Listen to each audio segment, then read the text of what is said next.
Hey guys,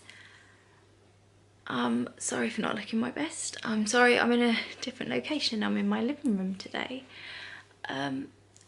Reason being, I have just had a seizure. And it wasn't just a leg one this time, it was a full body one, which I haven't had in quite a few years. But my seizures are mainly pain and stress induced. And this past week has been quite stressful. So yeah, that's why that's just happened. I was all on my own when it happened, but I was on the phone to Chris so he could hear what was going on. I do get warning signs when I do get sort of a sensation in my leg, sort of as a warning sign before they happen. So I was able to call him so he knew it was happening. Anyway, I wanted to give you all an update on what has happened this past week.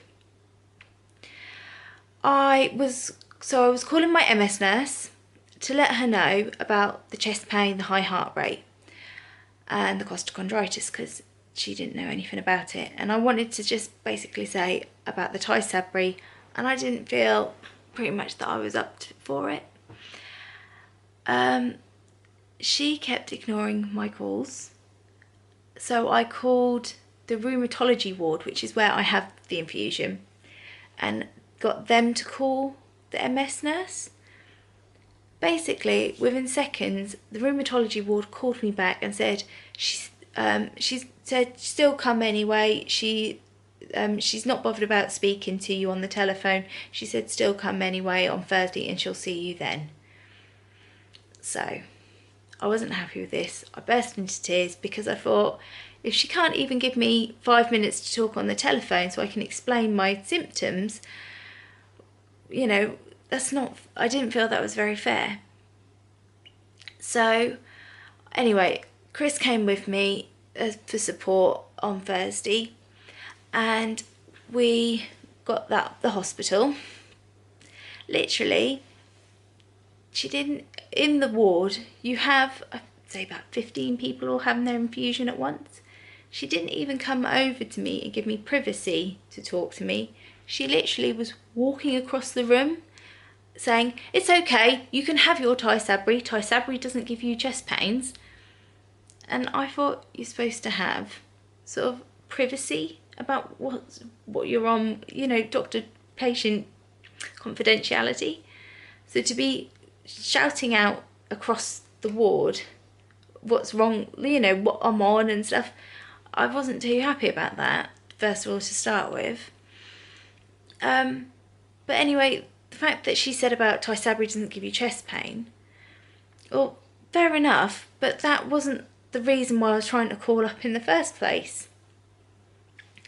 And then we were sitting there and I was like, so you know what's wrong with me, you know, and my neurologist knows everything that's wrong with me and he's still fine for me to go ahead with my Tysabri. And she went, yep. I went, really? And she went, yep. And she went, that's entirely up to you if you want to have it. And I said, well, I'm not too happy. I said, because I've still got a high heart rate. I said, when I stand up, my heart rate shoots up to like over 160 beats per minute. And so she tested me, and sitting there, my heart rate was 130 beats per minute. And my blood pressure was 150 over 100 and something, I think it was. So done that, and then she made me stand up to see if what I was saying was right. And I said to her about, had the cardiology team spoken with my neurologist? And she went, well, they're cardiology and we're neurology and we don't deal with each other. I said, well, that's fair enough, but surely you need to speak to each other to know if it's okay for me to have the Tysabri. Oh, but she wouldn't. She said, well, they won't know anything about Tysabri. And I said, no, but they would know about what's wrong with me, and if it's at least if it's okay for me to have anything, or if it's best for me to rest. She went, well, it's up to you if you want to have it or not. And I was like, but I'm not a doctor. I don't know what's actually wrong with me at the minute. So she went off again. And then the next thing she came back and she said, well, it's nothing urgent for you to see a cardiologist now. But I do suggest you go back and see your GP tomorrow as your blood pressure is quite high. So she went, but it's up to you if you want to have your Tysabri now. And sitting there, I was like, no, I don't feel comfortable in having it right now. I feel my heart rate's too high. And I'm worried after what happened to me on my previous Tysabri. So we left it at that and said, I'll see what happens when I see a cardiologist. So that was that. Went back. Next day I saw my GP, told her everything what had happened. She was absolutely amazing.